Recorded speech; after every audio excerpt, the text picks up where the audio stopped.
예수님 날 위해 죽으셨네. 왜 날 사랑하나. 겸손히 십자가 지시었네. 왜 날 사랑하나. 왜 날 사랑하나. 왜 날 사랑하나. 왜 주님 갈보리 가야 했나. 왜 날 사랑하나. 그 손발 날 위해 찢기셨네. 왜 날 사랑하나. 고난을 당하여 구원했네. 왜 날 사랑하나. 왜 날 사랑하나. 왜 날 사랑하나. 왜 주님 갈보리 가야 했나. 왜 날 사랑하나. 내 대신 고통을 당하셨네. 왜 날 사랑하나. 죄 용서 받을 수 없었는데 왜 날 사랑하나. 왜 날 사랑하나. 왜 날 사랑하나. 왜 주님 갈보리 가야 했나. 왜 날 사랑하나.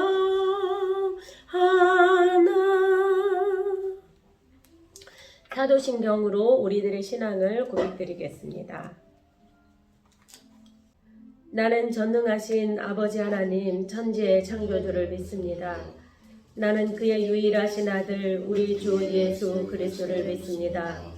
그는 성령으로 잉태되어 동정녀 마리아에게서 나시고 본디오 빌라도에게 고난을 받아 십자가에 못 박혀 죽으시고 장사된 지 사흘 만에 죽은 자 가운데서 다시 살아나셨으며 하늘에 오르시어 전능하신 아버지 하나님 우편에 앉아 계시다가 거기로부터 살아있는 자와 죽은 자를 심판하러 오십니다.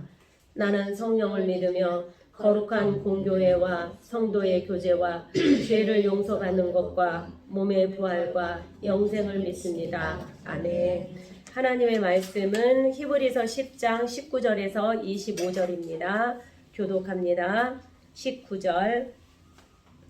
그러므로 형제들아 우리가 예수의 피를 힘입어 성소에 들어갈 담력을 얻었나니 그 길은 우리를 위하여 휘장 가운데로 열어놓으신 새로운 살 길이요 휘장은 곧 그의 육체니라. 또 하나님이 집 다스리는 큰 제사장이 계심에 우리가 마음의 뿌림을 받아 악한 양심으로부터 벗어나고 몸은 맑은 물로 씻음을 받았으니 참 마음과 온전한 믿음으로 하나님께 나아가자. 또 약속하신 이는 믿으시니 우리가 믿는 도리의 소망을 움직이지 말며 굳게 잡고 서로 돌아보아 사랑과 선의를 격려하며 다 같이 모이기를 패하는 어떤 사람들의 습관과 같이 하지 말고 오직 권하여 그날이 가까움을 볼수록 더욱 그리하자. 아멘. 잠깐 기도하겠습니다. 사랑하는 하나님, 이 자리에 하나님을 사랑하는 자들이 모였습니다. 이 시간에 우리가 드리는 예배를 받아주시고 신령과 진정으로 드릴 때에 하나님께서 주시는 말씀을 깨닫게 하시고 삶 속에서 그 말씀이 살아있게 하옵소서. 예수님의 이름으로 기도합니다. 아멘.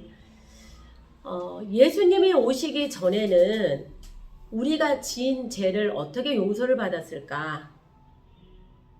잘 모르겠죠. 예전에 유대인은 어떻게 했냐면은 소나 양, 가난한 사람들은 비둘기 이런 것들을 끌고 갔어요. 가난한 사람은 비둘기를 사서 가고 부자인 사람들은 소를 잡아가고 이런 가지고 가서 이 소를 죽여요. 죽여서 그 피를 가지고 어디로 들어가냐? 대제사장이 1년에 한 번 그 지성소라는 곳을 들어가요. 지성소는 어떻게 되어 있냐면 예전에는 지금 여기가 성소예요. 이제 성도들은 밖에 있어요. 함부로 들어올 수가 없었어요. 제사장만 들어올 수 있었어요. 근데 대제사장만 그 중에서도 한 명만 지성소에 들어갔는데 그 지성소에는 그 피를 가지고 들어가서 제단 위에다가 피를 뿌리면서 하나님 이 백성이 지은 죄를 용서해 주세요 하고 들어갔어요. 그러면 백성들은 금식하면서 막 기도했어요. 그랬는데 그 지성소는 어떻게 생겼냐? 이렇게 휘장이 있었어요. 휘장이 있어서 열고 들어가서 있으면 아무도 몰라. 하나님과 누구만이냐? 대제사장만 있어요. 그래서 여기서 하나님께 드릴 제사를 다 드리고 오면은 이 사람이 살아서 오면 다행이고 못 살아올 경우에는 그 시체를 어떻게 해?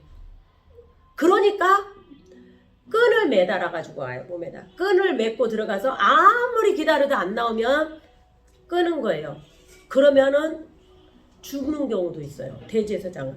왜냐하면 하나님 백성들의 죄를 가지고 다 갔기 때문에 그만큼 너의 죄는 죽을 만큼 동물을 쳐 죽인 거잖아요. 그만큼 큰 죄인데 하나님이 용서를 해주는 거예요. 그러니까 얼마나 그 당시에는 번거로웠겠어요. 그쵸? 그런데 왜 백성의 죄를 용서해달라고 하는데 피를 가지고 갈까? 히브리서 9장 20절에 뭐라고 했냐면은 피 흘림이 없이는 죄사함이 없느니라고 성경 말씀에 나와 있어요. 그런데 우리는 지금 하나님 앞에 드리는 제사나 마찬가지거든요. 나는 제물이에요. 하나님께 드리는 제물이에요. 자, 그런데 우리는 지금 피가 보여요, 안 보여요? 피를 내요, 안 내요? 낼 필요가 없잖아요. 2000년 전에 예수님께서 단번에 제물이 되셨어요.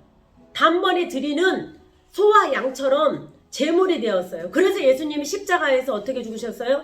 죽으셨잖아요. 십자가에서 죽으셨는데 왜 죽으셨어요? 죄 용서해. 그렇죠. 우리의 죄를 가지고 짊어 죽으신 거예요. 그 당시에는 이 휘장이 하나로 되어 있었어요. 근데 예수님이 죽으시면서 어떻게 됐냐? 이게 이렇게 찢어지게 된 거예요. 이것처럼. 단번에 찢어지게 된 거예요. 그래서 이제 이 지성소에는 대제사장만 갈 수 있었는데 이제 우리도 담대히 하나님 앞에 나아갈 수 있는 은혜를 입었어요. 누구의 은혜 때문에? 예수 그리스도의 십자가의 죽으심으로 우리가 하나님 앞에 담대히 나아갈 수 있는 은혜를 얻게 되었다라는 얘기예요. 자, 그래서 예수 그리스도를 믿음으로 인해서 우리는 영적으로는 하나님의 자녀예요. 그런데 육적으로는 엄마 아빠가 다 계시잖아요. 그쵸? 그러나 우리는 영적으로는 하나님의 자녀라는 얘기예요. 그래서 하나님의 자녀에게는 어떤 권세를 주셨냐 하면은 천국 갈 수 있는 권세를 주셨어요. 천국 문의 열쇠는 바로 뭐예요? 예수 그리스도예요. 예수 그리스도를 믿었느냐 믿지 않았느냐에 따라서 천국과 지옥으로 갈라지게 되는 거예요. 그러면 나는 예수 그리스도를 믿어요. 사람은 누구나 죽어요. 그러면 어떻게 갈라져요? 천국과 지옥. 내가 천국 문에 들어갈 수 있는 키는 누구예요? 예수 그리스도예요. 나 예수 그리스도를 믿었어요 하면은 이 사람은 천국행이고 그 모든 죄를 예수님이 덮어줬기 때문에 들어갈 수 있는 거고 죄가 이씨는 천국에 들어갈 수가 없어요. 그래서 예수 그리스도를 믿어야 된다라는 거예요. 근데 예수 그리스도를 믿는데 돈이 들어요, 안 들어요? 돈 안 들어요. 믿기만 하면 되는 거예요. 그런데 사람은 영적인 거라 사단에 딱 붙잡혀 있으면 예수 그리스도를 부인을 해요. 선생님은 여기에서 주일마다 전도를 길거리에서 하는데 완강하게 거부한 사람들이 있어요. 그 사람은 자기가 거부하고 싶어서 한 것이 아니라 영적으로 사단에게 눌림을 당해서 그러는 거예요. 그런데 그런 상태에서는 천국 갈 수 없잖아요. 그러니까 같이 가자고 예수님을 믿자고 전하는 거예요. 자, 그러면 이제 우리는 천국은 다 갈 수 있죠. 이제 그럼 하나님을 믿는 자녀는 어떻게 살아야 되느냐? 오늘 성경 말씀에 나와 있죠. 어떻게 살으라고? 여기에서 산 소망을 가지래요. 소망을 움직이지 말며 굳게 잡고. 그러면 우리의 소망은 어디예요? 우리는 다 어디를 가고 싶어요? 천국 가고 싶어요. 천국에 대한 소망을 꽉 붙잡았어요. 이제 나 한 가지 잡았어요. 그럼 두 번째, 이 땅에 사는 가운데 우리는 어떻게 살아야 되냐? 여기에서 서로 돌아보아 사랑과 선행을 격려하라고 그랬어요. 사랑하는데 어려워요, 안 어려워요? 어려워요. 사랑은 뭐가 필요하냐? 고린도전서 13장에 첫 번째 뭐라고 그래 나오냐? 사랑은 오래 참고가 먼저 나와요. 그러니까 사랑을 이루는 데는 아주 인내가 많이 필요하다라는 거예요. 그리고 또 하나, 여기에서 선행을 격려하라고 그랬어요. 선행. 나쁜 길로 가면 어떻게 해요? 나쁜 길로 가지 말라고 권해야 돼. 나쁜 길로 가지 말라고 얘기를 해줘야 돼요. 또 착한 일은 권해야 돼요. 근데 착한 일을 하다가 낙심해요? 그러면 아니야. 그래도 착한 일을 선행을 끝까지 해야 되는 거야. 하고 낙심하지 말고 해 나가야 돼요. 하나님께서 선을 행하되 낙심하지 말고 행하라고 그랬잖아요. 그러니까 우리는 이 땅에 살아가는 가운데 있어서는 하나님의 사랑을 전하고 착한 일을 서로 권하며 착한 사람으로 살아야 되는 거예요. 그리고 또 한 가지. 자, 첫 번째 소망을 가지고, 천국에 대한 소망을 가지고, 두 번째는 사랑과 선행을 격려하고, 세 번째는 뭐라고 그랬냐? 오늘 25절에 모이기를 패하는 사람들의 습관과 같이 하지 말고 모이기에 힘쓰라고 그랬어요. 그냥 모여가 아니고 모이기에 뭐라고? 힘쓰라고. 그러니까 모이기가 어려워요, 안 어려워요? 어렵다라는 거예요. 그러니까 힘쓰라는 거예요. 그래서 내가 딱 하나님께 드리기로 한 작정한 시간에는 무슨 일이 있어도 내가 드린다. 기분이 나빠도 나는 하나님께 나간다. 약속 시간 친구가 전화와서 2시에 우리 주일날 2시에 친구야 만나자 이렇게 얘기했을 때 그래 2시에 만나자. 하나님께 확실하게 머리가 예수님께 나는 만나는 날이야 이렇게 머리가 바뀌어 있으면 약속을 잡지 않겠죠. 나 오늘은 하나님께 예배 드리러 가는 날이야. 내가 3시 이후에는 시간이 되니까 그때 만나자. 이렇게 되겠죠. 그런데 내 마음이 예배에 모이게 힘쓰는 마음이 안 되어 있다면 금방 잊어버려. 그래 알았어. 그때 보자. 어머 어떡하지? 예배 드리러 가는 날인데. 그럼 어떻게 해야 돼? 친구야 미안해. 진짜 미안해. 내가 예배 드리는 걸 깜빡 잊었어. 야 예배 끝나고 우리 만나자. 그러면 안 되는데. 너 뭐 해주려고 그랬는데. 그래? 그러면 미안해. 나 그냥 차라리 그거 안 받을래. 하나님께 드리는 약속의 시간이기 때문에 나는 하나님께 더 나가는 것이 중요해. 괜찮아. 그냥 다른 친구 줘. 이렇게 할 수 있는 마음이 되어야 된다는 이게 결단이에요. 그러니까 내가 모이게 힘쓴다라는 것은 때로는 나에게 손해가 올 수도 있어요. 그 손해를 감당할 수 있는 거예요. 그런 정도로 힘을 써야 되는 것이 바로 이게 모이게 힘쓰는 거예요. 그래서 우리 하늘문교 친구들은 바로 하나님께서 얘기한 거 산소방 갖고 서로 사랑과 격려를 하면서 모이게 힘쓰는 사람들이 되기를 축복합니다. 아멘. 자, 그러면 주기도문으로 예배 마치겠습니다. 하늘에 계신 우리 아버지의 이름을 거룩하게 하시며 아버지의 나라가 오게 하시며 아버지의 뜻이 하늘에서와 같이 땅에서도 이루어지게 하소서.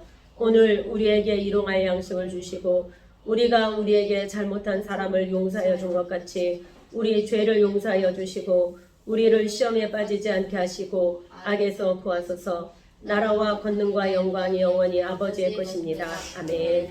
감사합니다.